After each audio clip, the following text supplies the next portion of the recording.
গুরুত্বপূর্ণ। এর প্রতি গুরুত্ব আরোপ করা প্রতিটি মুসলমানের নৈতিক এবং আত্মিক দায়িত্ব। আল্লাহ পাক আমাদের সকলকে নামাজি হিসেবে কবুল আর মঞ্জুর করেন। সকলে বলি আল্লাহুম্মা আমিন। কারণ সমাজের মধ্যে যত অন্যায় অনাচার পাপাচার হচ্ছে, এগুলো দূর করার মেডিসিন, এগুলো দূর করার জন্য ওষুধ হিসাবে আমার আল্লাহ নামাজ নাযিল করেছেন। আমার আল্লাহ বলেন, ইন্নাস সালাতা তানহা আনিল ফাহশাই ওয়াল মুনকার। নিশ্চয় নামাজ সকল অন্যায়, অবিচার, অন্যায়, জুলুমকে নামাজ দূর করে দেয়। অর্থাৎ যার ভিতরে চুরি করার, ডাকাতি করার অভ্যাস রয়েছে, জুলুম করার অভ্যাস রয়েছে, সে যদি নামাজকে সঠিকভাবে আঁকড়ে ধরে, নামাজ এক সময় তাকে অন্যায় কাজ থেকে, জুলুম থেকে, অন্যায় পাপাচার থেকে নামাজ তাকে হেফাজত করবে। বলেন না সুবহানাল্লাহ। আমার আল্লাহ সূরা মুনাফিকুনের 9 নম্বর আয়াতে কারীমার মধ্যে বলেন, ইয়া আইয়ুহাল্লাযীনা আমানু লা তুলহিকুম আমওয়ালুকুম ওয়ালা আওলাদুকুম আন যিকরিল্লাহ ওয়া মান ইয়াফআল যালিকা ফাউলাইকা হুমুল খাসিরুন।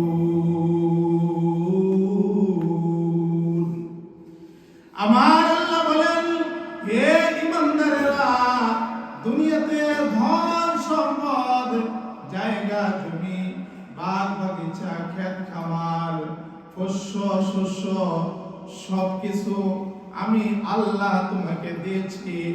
সব কিছুর মালিক আমি আল্লাহ। জমিন থেকে শস্য উৎপাদন করতেছি আমি আল্লাহ। অতএব তোমাকে টাকা পয়সা, অর্থ করি সবকিছু উপার্জনের জন্য সহযোগিতা করতেছি আমি আল্লাহ। সব কিছু হইতেছি আমি আল্লাহর হুকুমের বান্দা। অতএব ওই সম্পদগুলো যেন তোমাকে নামাজ থেকে উদাসীন করে না দেয়। ওয়ালা আওলাদুকুম আন যিকরিল্লাহ। এবং তোমার সন্তান সন্ততির মায়া মহব্বত, নাইরাতপুরের মায়া মহব্বত, তোমার আওলাদ, পরিবার পরিজনের মায়া মহব্বত যেন তোমাকে নামাজ থেকে গাফিল না করে। যদি গাফিল করে, উদাসীন হয়ে যাও, তাহলে ঈমানদার, সত্যিকারের ঈমানদার তুমি হতে পারবে না। সত্যিকারের ঈমানদার যদি তুমি হতে চাও রে বান্দা, আমি আল্লাহর অনুগত হয়ে, আমি আল্লাহর আনুগত্য করতে হবে। অন্য এক আয়াতে কারীমার মধ্যে আমার আল্লাহ বলেন, ফি জান্নাতি ইয়াতাসাআলুনা আনিল মুজরিমিন মা সালাকাকুম ফি সাকার ক্বালু লাম নাকু মিনাল মুসাল্লিন।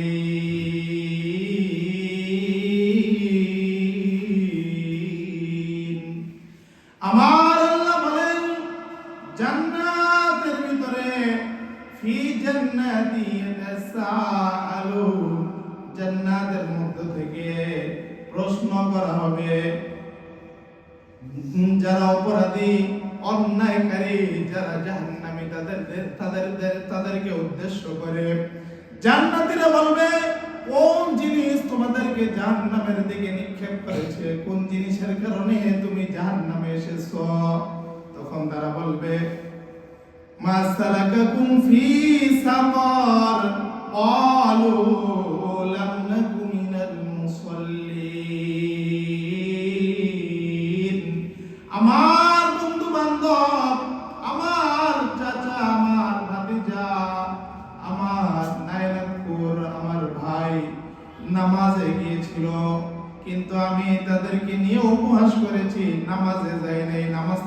পিছনে সরেছিলাম, নামাজে না যাওয়ার কারণে আজকে আমার এই পরিণতি জাহান্নামে আসার ক্ষেত্রে নামাজই হলো জাহান্নামে আসার জন্য, নামাজের কারণে আমি জাহান্নামে এসেছি।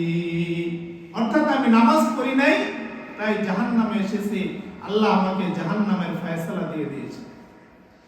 এজন্য নামাজ নিজের জীবনে বাস্তবায়ন করা জরুরি কি জরুরি না? নামাজ হাদিস শরীফের ভিতরে আছে আসসালাতু ইমাদুদ্দিন, নামাজ হলো দ্বীনের খুঁটি বা বুনিয়াদ বা ভিত্তি। খুঁটি ছাড়া যেরকম কোন বিল্ডিং কল্পনা করা যায় না, কোন ঘর কল্পনা করা যায় না, কোন ঘর কোন ছাদ দেওয়ার জন্য যেরকম খুঁটি লাগে, ওরকম দ্বীন রক্ষা করার জন্য দ্বীনের খুঁটি হলো নামাজ। দ্বীনের খুঁটি কি? নামাজ। নামাজ হলো দ্বীনের খুঁটি। আসমানকে আল্লাহ পাক খুঁটিবিহীন সৃষ্টি করলেন। আসমানের মধ্যে আল্লাহ পাক আসমানকে খুঁটি ছাড়া সৃষ্টি করে দেখা দিলেন, আমি আল্লাহ যা পারি তোমরা তা পারো না। আল্লাহর কুদরত প্রকাশ করে দিলেন। কিন্তু আমাদের বাড়িঘর করার জন্য খুঁটির দরকার আছে কি নাই? খুঁটি যদি ভাঙা থাকে ঘরটা রিস্কে পড়ে যায়, ঝুঁকিপূর্ণ হয়ে যায়। ঠিক নামাজের ভিতরে যদি আমাদের দুর্বলতা চলে আসে, নামাজের ক্ষেত্রে যদি আমাদের অলসতা অবহেলা চলে আসে, তাহলে আমাদের ঈমানের ভিতরে দুর্বলতা সৃষ্টি হয়ে যাবে, ঈমান নামক ঘর দুর্বল হয়ে যাবে। সম্মানিত মুসল্লিয়ানে কেরাম, এজন্য আল্লাহর হাবিব বলেন নামাজ হলো দ্বীনের খুঁটি। অতএব যে নামাজকে সঠিকভাবে আদায় করলো, সঠিক সময়ে সঠিক জায়গায় আদায় করলো, সে যেন দ্বীনকে রক্ষা করলো। আর যে নামাজকে ধ্বংস করলো সে দ্বীনের অনেক বড় ক্ষতি করলো, দ্বীনকে ধ্বংস করে দিল। নাউজুবিল্লাহ। এজন্য নামাজ পড়তে রাজি আছি কে কে? আল্লাহ পাক কবুল করেন, সকলে বলি আল্লাহুম্মা আমিন। আল্লাহ পাক পবিত্র কালামের 83 জায়গার ভিতরে আল্লাহ নামাজের কথা উল্লেখ করেছেন। আকিমুস সালাহ, আকিমুস সালাহ ওয়া আতুজ যাকাত, আকিমুস সালাহ ওয়া আতুজ যাকাত। ও আমার বান্দা বান্দীরা শোনো, নামাজ ছাড়া কিন্তু কোনো গতি নাই, নামাজ ছাড়া কিন্তু কোনো রাস্তা নাই, নামাজ থেকে পলায়ন করার কোনো সুযোগ নাই, কারণ নামাজ হলো জান্নাতের চাবি। বলেন না সুবহানাল্লাহ। নামাজ ছাড়া কোনো উপায় নাই। জান্নাতে যেতে হলে, জান্নাতের তালা খুলতে হলে নামাজ লাগবে। এজন্য নামাজকে আমাদের শক্ত করে ধরতে হবে, নিজের জীবনে বাস্তবায়ন করতে হবে, নিজের ফ্যামিলিতে বাস্তবায়ন করতে হবে। কথা ঠিক কিনা? নামাজ কিভাবে পড়ব? নামাজ অত্যন্ত ধীর স্থির ভাবে, নম্রতার সাথে, আদবের সাথে, খুশু খুজুর সহিত নামাজ আদায় করব। কারণ নামাজ দ্রুত যারা নামাজ আদায় করে ওই নামাজের ভিতরে ত্রুটি হয়ে যায়। রুকু সিজদা গুলো সঠিকভাবে যারা আদায় না করে তাদের নামাজের ভিতরে ত্রুটি রয়ে যায়, নামাজ কবুল না হওয়ার সম্ভাবনাই বেশি। এজন্য নামাজ পড়ব খুশু খুজুর সাথে, ধীর স্থির ভাবে। কথা ঠিক কিনা? সাহাবায়ে কেরাম, দুই সাহাবী আল্লাহর হাবিব সাল্লাল্লাহু আলাইহি ওয়াসাল্লাম কোন এক যুদ্ধ থেকে ফেরার পথে রেস্টের প্রয়োজন, সন্ধ্যা হয়ে গেছে, রেস্ট করবে। রেস্ট করার জন্য পাহাড়ের একটা জায়গা বেছে নিলেন। সবাইকে খাওয়া দাওয়া করে বিশ্রাম করার জন্য বললেন এবং বললেন আজকে এই জামাতকে, এই দলকে কারা কারা পাহারা দিবা? 2 জন লোক আমি দেখতে চাই। সাহাবীদের ভিতরে 2 জন লোক দাঁড়ায় গেল, হুজুর আমরা স্বেচ্ছায় রাজি আছি, আমরা রাত পরে আপনাদেরকে পাহারা দিব। আল্লাহর হাবিব বললেন ঠিক আছে, পাহারা বসে দিলেন। সবাই খাওয়া দাওয়া করে ঘুমিয়ে গেল। ঘুমানোর পর সবাই যখন গভীর ঘুমে অচেতন, এবার কাফেরদের মধ্য থেকে একজন কাফের দূর থেকে নিশানা করে দেখলো, এক সাহাবী দূর থেকে দেখলো কোন একজন মানুষ দাঁড়ায় আছে। সে তীরের ধনুক থেকে তীর বের করে তীর মেরে সাহাবীর পায়ের ভিতরে লাগাই দিল। ঝর ঝর করে রক্ত বের হইতেছে। যখন দেখলো সে তীর লাগার পরেও সে নড়াচড়া করতেছে না, এবার সে আরেকটি তীর নিক্ষেপ করলো। এবারও সাহাবী কোনো নড়াচড়া করে না, নামাজের ভিতরে এমন ভাবে ডুবে গেছে, আল্লাহর সাথে মুলাকাত করতেছে, আল্লাহর সাথে কথোপকথন করতেছে। নামাজ হলো মিরাজুল মুমিন, কথাটি কি না? আল্লাহর সাথে সম্পর্ক স্থাপনের একটি অন্যতম মাধ্যমের নাম হলো নামাজ। আমরা নামাজে দাঁড়াই কার সামনে? কার সামনে? রুকু দেই কার সামনে? সিজদা দেই কার কুদরতি পায়ে? যদি আল্লাহর কুদরতি পায়ে সিজদা দেই, যদি এই ধ্যান খেল সামনে রেখে, মাথায় রেখে, জেহনে রেখে যদি আমরা সিজদা করতে পারি, একটা সিজদার উসিলায় কালকে আমাদের ময়দানে আল্লাহ পাক আমাদেরকে নাজাতের ব্যবস্থা করে দিবে। এজন্য নামাজ হবে খুব বিনয়ের সাথে, আস্তে আস্তে ধীরে ধীরে খুশু খুশু সহিত। অনেকে রুকু থেকে দাঁড়ায়, আবার না দাঁড়ায়, আবার এই সিজদায় চলে যায়, কথা দেখি না? এরকম করা যাবে না। রুকু থেকে সোজা হয়ে দাঁড়াইতে হবে, রুকু থেকে সোজা হয়ে দাঁড়াইতে হবে, এরপর সিজদায় যাইতে হবে। যদি রুকু থেকে সামান্য উঠি যদি সিজদায় চলে যাই, আবার নামাজ হবে না। এত কষ্ট করে নামাজ পড়লাম কিন্তু নামাজ হইল না, তাহলে সময়ও আমার নষ্ট, আমার কষ্টটাও সার্থক হলো না। আর যদি আমি একটু ধীর স্থির ভাবে সুন্দরভাবে নামাজটা আদায় করি, আল্লাহ পাক এই নামাজটা কবুল করবেন, আমার কষ্টটা সার্থক হবে, আমার সময় দেওয়াটাও সার্থক হবে, কথা ঠিক কি না? এবার সাহাবী কোনো নড়াচড়া করেন না, ধ্যান মগ্নে, এক ধ্যানে এক খেলে নামাজের ভিতরে মগ্ন। এবার কি সাহাবী, এক সাহাবী ঘুমাইতেছেন, আরেক সাহাবী নামাজে দাঁড়ায় চিন্তা করলেন, এভাবে দাঁড়ায় বৈশা থাইকা সময় কাটানোর দরকার নাই, বরং আমি নামাজে দাঁড়ায় একটু সময় কাটাই। এবার দ্বিতীয় তীর যখন নিক্ষেপ হলো, যে সাহাবী ঘুমন্ত ছিলেন তিনি জেগে গেলেন। জেগে দেখেন রক্তে চতুর্দিক বইরে গেছে। উনি আটকে উঠলেন, বললেন যে ভাই তোমার কি হয়েছে? বলে যে এই অবস্থা, নামাজের ভিতরে কোনো কাফের বেঈমান আমাকে তীর মেরে রক্তাক্ত করে দিয়েছে। বলে যে তুমি আমাকে কেন ডাকলা না? বলে যে নামাজের মধ্যে আমি এমন স্বাদ পাইছি, যদি আমার জীবন বের হয়ে যাইত রে বন্ধু, তবুও আমি নামাজ ছাড়তাম না।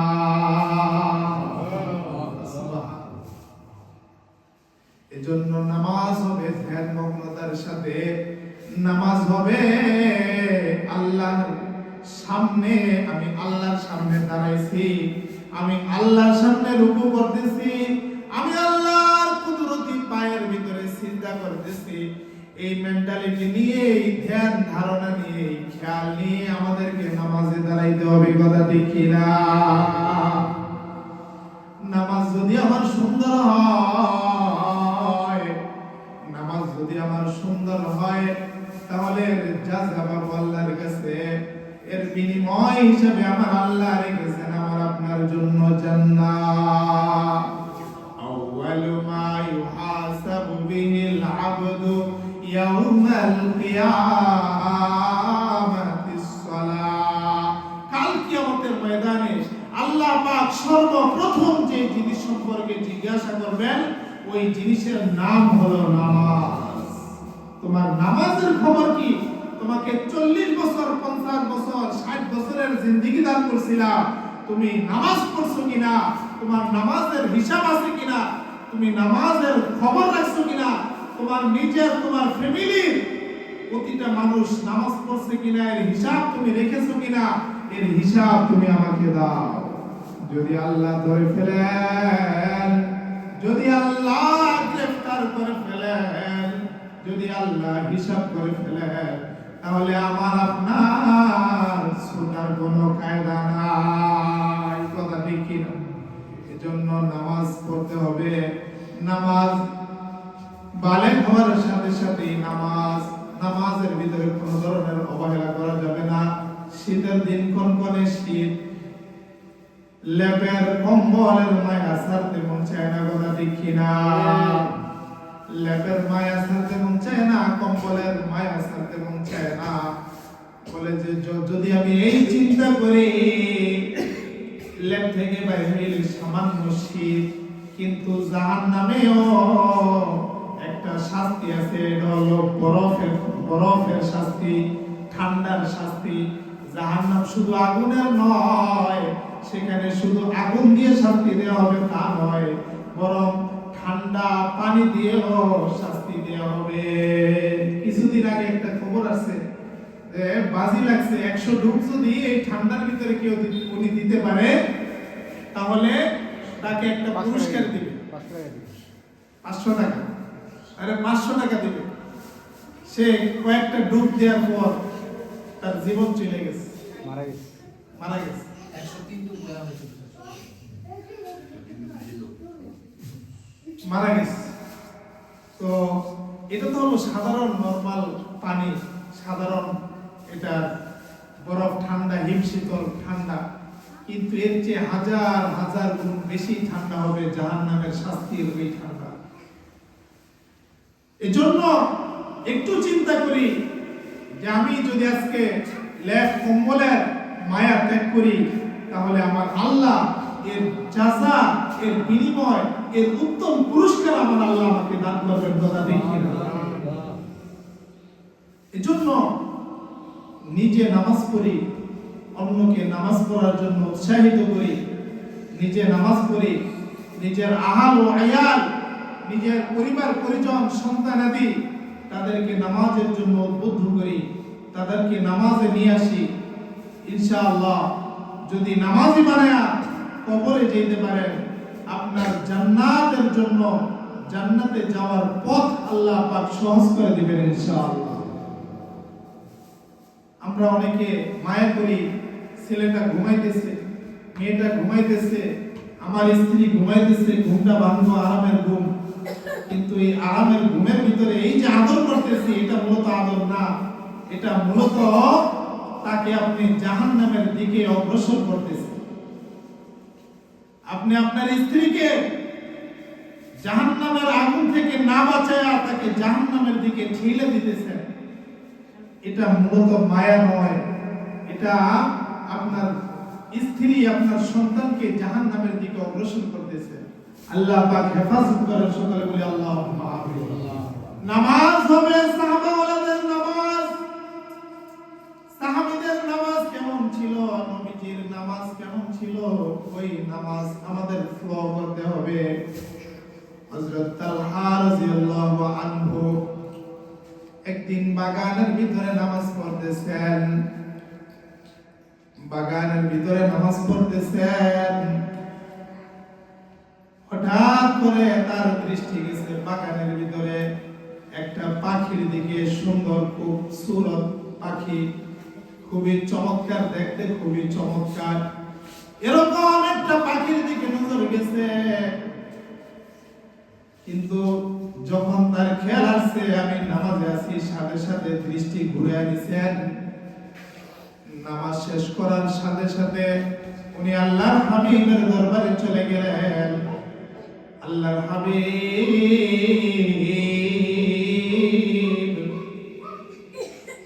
আমি নামাজে দাঁড়াইছি, এর ভিতরে চমৎকার খুব সুন্দর একটা পাখি, খুব সুরত একটা পাখি বাগানের ভিতরে ফল খাইতেছে।